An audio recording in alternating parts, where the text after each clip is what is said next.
Dans le petit village de Font-Saint-Denis, niché dans les hauteurs verdoyantes de la Martinique, une légende s'est répandue au début du XXe siècle, basée sur des faits bien concrets et plutôt cocasses. Tim Atlo, un habitant du village, avait décidé de bâtir sa maison en pierre avec ses propres moyens. Chaque jour, il travaillait dur pour avancer dans sa construction, transportant les pierres et mélangeant le ciment à la main. Un jour, Tim Atlo partit à la rivière pour se rafraîchir.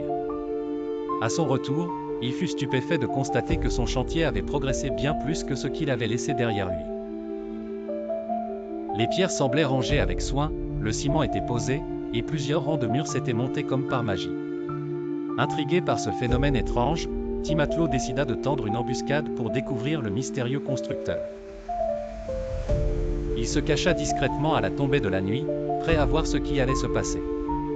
C'est alors qu'un spectacle incroyable s'offrit à lui, un énorme serpent trigonocéphale appelé aussi fer de lance se tortillait autour de l'une des pierres.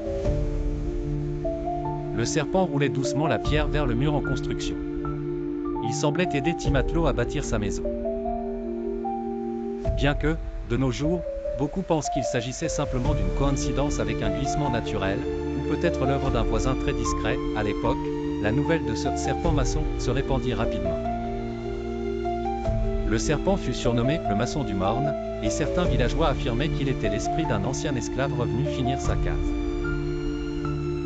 Ainsi, la légende du serpent maçon de Font-Saint-Denis est devenue partie intégrante du folklore local, un mélange de mystère, de croyances et de nature fascinant.